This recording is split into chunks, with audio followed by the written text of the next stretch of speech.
Hello, writers. I'm Josiane Fortin, and today I'm interviewing Dominique Luchart. Dominique is the self published author of four books, right? Coming up with the fifth, yes. Yes, working on the fifth one. Awesome. And please tell us a little bit about you.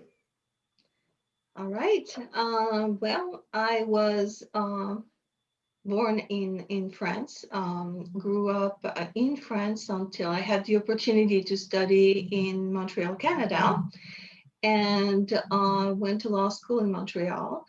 And then moved to the US and got my law degree in the US as well. And basically, always have been in the creative community, so to speak. Moved into Los Angeles in Hollywood and started working in the entertainment industry. Did some film as an independent producer, directed, won over 50 Addy awards in the creative field in advertising and marketing, and began writing. Okay, so how long have you been writing? Oh, forever it seems. Since I was a kid, I just loved it, and started with screenplays and continued developing that side of the business, but somehow evolved into writing books because you have a whole world that you can create in a book, whereas in a screenplay you're more limited with styles and basically what is needed to produce a film or a TV series. So while I developed the screenplay side of things when I was producing and directing, I also began to look at creating new world in the sci-fi fantasy arena and started writing the books. And this is how pretty much the Newdawn series was born. And how do you go about world building? Do you have a specific process? Like, do you have like a plan where like some software that you need use to create everything and make sure you remember all the laws and everything that's going on? Like, how do you do it? Um, I want to say it's almost like second nature, but it does require a lot of research because when you're creating in science fiction a new world capable of a new set of laws and concept and a new model for a society, you do have to do your research because we're evolving and you don't want to be off the beaten path and completely wrong.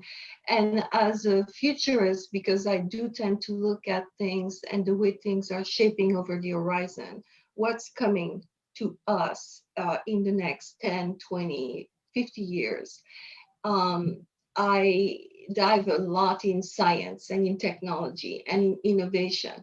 And by doing that research, it becomes really almost second nature when you start writing to create this world building where you look at the fundamental of how our cities are going to evolve, what they're going to be looking like, what is the planet going to be looking like in 2098, because New Dawn is 2098 and beyond, and the path that we're going to take with respect to science and with technology and the advances that we're going to have with implants, for instance, or robotic, or basically genetic engineering, which is going to also affect the way we are, the way we evolve, who we become as human beings. And so all that has to be taken into account when I do the world building. What kind of society do I want to see? And what would be the best of humanity and the worst of humanity? And, ethical consideration because of the law degree that I have. I look at how do we implement some of the AI technology that we see? How do we implement implants? And what are the condition upon which this can be a tremendous opportunity and also something that could lead to our own demise. And so I look at the both side of the equation, so to speak. And do you set like your 4 books are set in the same world, right? It's a series. It's a series, and yes, it is set in the same world. I am trying to build a bridge between where we are today and where we're going tomorrow in the book. Even though it's fiction, a lot of the as I said, the premises of science and technology is based on science facts. So, yeah, of course, there's fantasy. I mean, it's supposed to be entertaining, and so there is all the drama and the character development and the twists and turns and all the plots and everything and many layers. And there's AI who is basically nurturing people in a way while still um, creating a context for everything that we do in the future. So there's a lot of fun parts to it. I'm really interested in all the future, what's going to happen. So that's why I was really interested in hearing about what you think about it. And I'm also working on a science fiction novel. It's the first one I'm writing. So that's why I'm trying to get into the tropes of what readers expect and what other subgenres, like how like everything is supposed to be and how I can be creative within that world. And also, I'm wondering, like, how has your screenwriting experience um, affected? I don't want to say affected, but has shown into your writing. I've been told, and I think that's probably correct, that my style is very visual.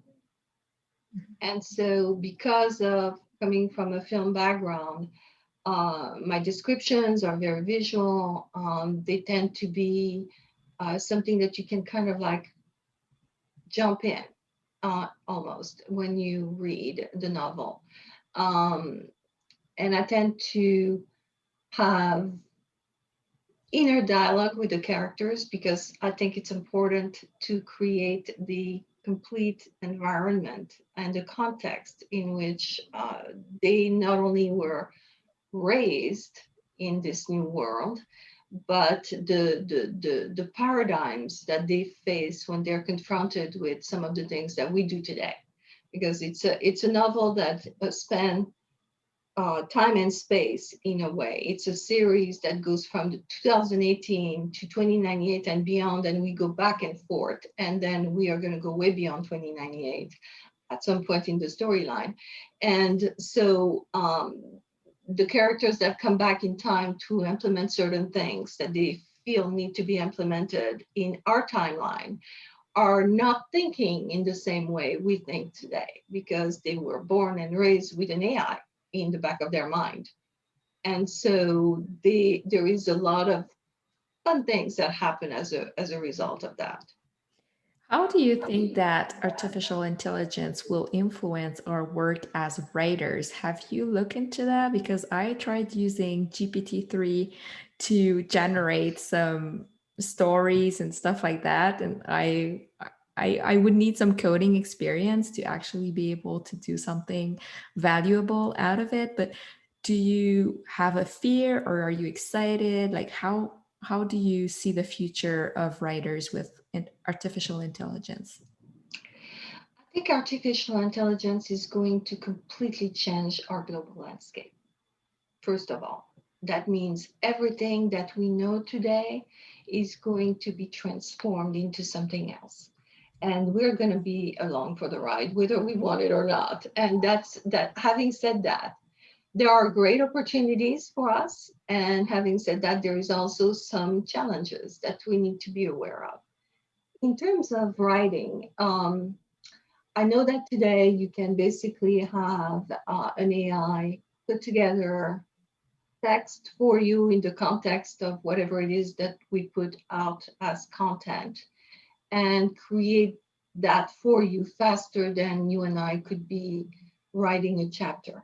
Okay. But um, when it comes to the creativity level of an AI, machine learning is still very much in its infancy.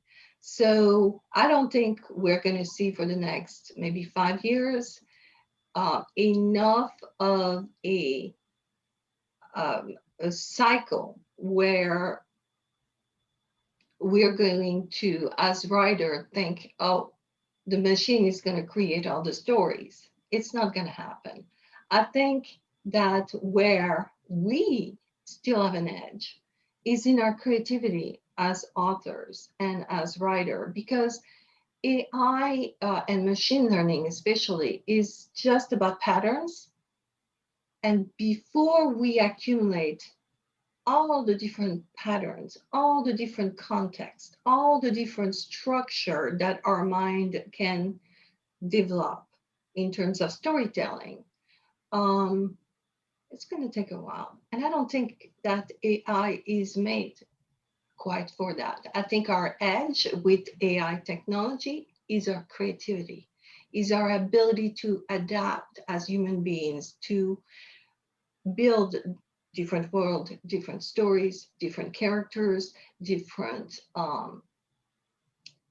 plot, and not to say that one day it won't be able to do that, but I think that we're okay for the time being. I would not use AI as a writing instrument, so to speak, as much as I would use AI to let readers of sci-fi know about certain books, about certain new stories that are coming out, so that they can be informed and they can say the next time they want to buy a book, oh, wow, I remember seeing this, let me look for it. And then AI can drive that to you as an author. I see that more than in the context of creating stories and replacing us. I don't think we're there yet.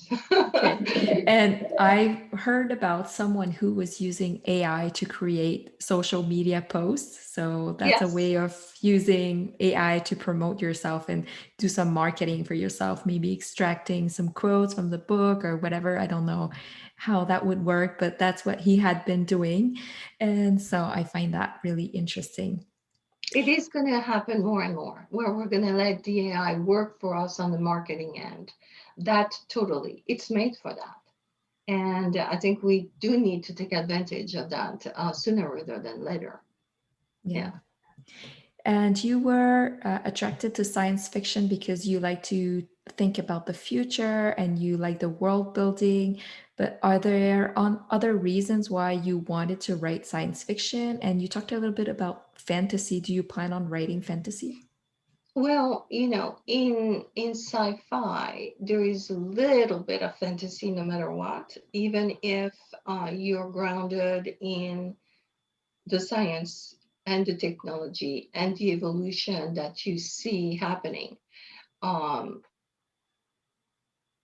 I think Newdawn, in a way, is a mix of sci-fi and some fantasy, limited, maybe not like we see in the supernatural genre, for instance, but there are some psychic abilities which relate to fantasy. There are some powers that some of the um, perfect human, as I call them, have developed along the way due to technology, science, genetic engineering, DNA evolution. And so that's a little bit what I call, even though it's totally feasible scientifically wise that we evolve in that direction, today it's a little bit of fantasy as well. Okay, I gotcha. What advice would you give to an aspiring sci fi author? No boundaries, Okay. no boundaries. This is what sci-fi is. Sci-fi is science fiction, which will eventually become science facts, as long as we maintain, as I said, some of the research and um, the parallel where we're going today in science or in technology or in innovation, so that we're not so far off that it's totally not feasible. But then again, our mind creates, and then things manifest, because we're always thinking. Our imagination is our platform. And so as we think of something that may not exist today, there is likelihood that that thing that does not exist evolves into something that will be parallel to what we thought and becomes manifested in a real life in the future. Look at it this way. 10, 15 years ago, we didn't have driverless cars. Today we do. But it was taught way before in sci-fi, in science fiction. So now we know that science fiction really becomes science facts as we evolve with the knowledge and the technology and the research and all those wonderful and incredible scientific and technological mind that we have all over the planet. I mean, that's our power. That's our superpower. Either way. I'm wondering, like, do you tend to present like the evolution of like all the computers and stuff like that in a good way or in a bad way? Because some authors will say like AI will destroy us and they will have like uh, very bad stories, like very dark stories about how computers are going to destroy us. And others, like they say computers are going to be great and we're going to have like so much leisure time. What side are you on? I'm on the balance side. Like anything that is human, we can go to extremes, right? We can go way into the dark side or way into the light side. I think that human being as we are today have the ability to maintain some kind of a balance when it comes to AI and when it comes to artificial intelligence. We know, for instance, that um, in the AI arena, scientists have put together some computers and they discovered in a room that these computers started talking to each other, excluding the human element. So we know there is the capacity for AI to way bypass us. Whether we can create some context or some form of security to maintain somewhat of a control over AI as we develop it in the future is where we need to look and where we need to see how defined our ability will be to maintain our influence on the machine rather than having the machine start influencing us. And I think at some point in time, we may be able to get into that balancing act where the machine is there to, to support us, to help us, to grant um, more information that we may need in the context of our lives, to maintain our infrastructure, to do the things that are mundane things, tasks that are repetitive, that we don't necessarily want to be involved with. And yet we keep some kind of a control over the activity of the machine as it interferes with our lives, with ourselves, with our being. Okay. And I'm wondering, how do you promote your books? Uh, Multiple ways. Public relation is a big thing. I think it works well, and it has a tendency to build a wider range.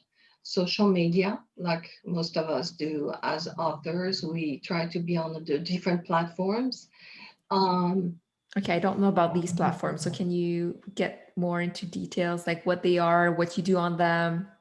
Well, you promote in a way of storytelling. I think on the platform. I'm talking about social media networks, those platforms that we have with Twitter, with Facebook, with YouTube, with Pinterest, Instagram. So it's almost like today we have to be everywhere. This is where once again, AI is going to be great for us because we're just going to tell it, hey, promote this on this platform, this platform, this platform, this platform, and it's going to do it for us. We're not quite there yet, but it's coming. And so there's that. There's also well, before COVID, obviously, because I've been mostly away from everybody over the last year, because and doing a lot of exactly what we're doing, podcast, or meetings via video and via the internet. So there is podcast. I've made appearances on television. I've had different things that basically work as a whole to increase the visibility of the book.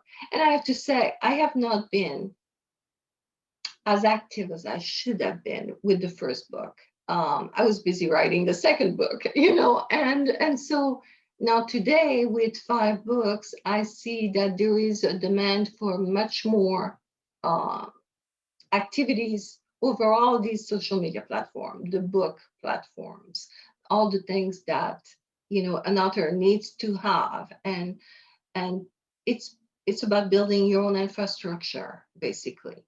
And so I do a lot of that.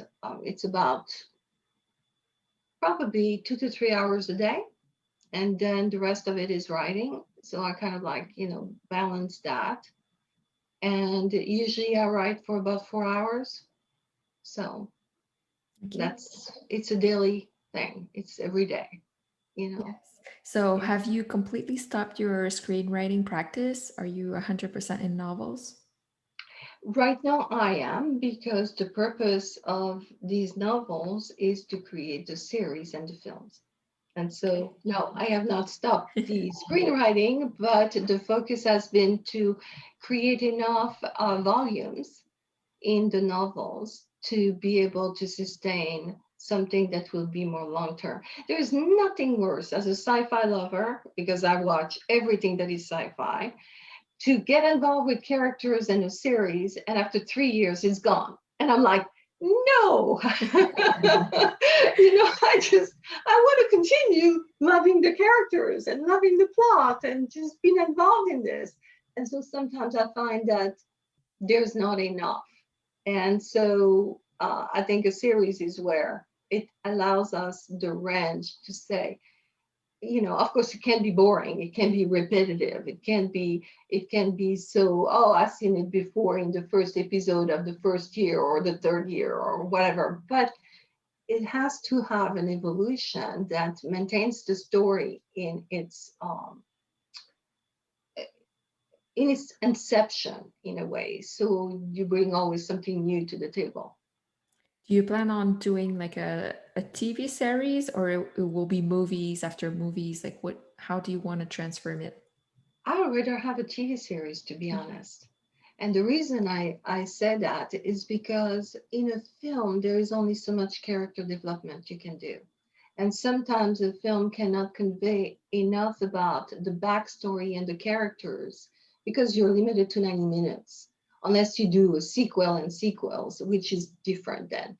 But a television series, especially at the level of quality that we have today, it can be so much more rewarding because you have the ability to really dive into the characters, into the twist and the plots and the layers that build your world. Yes. And so you're working on the 5th book. Is that coming out soon?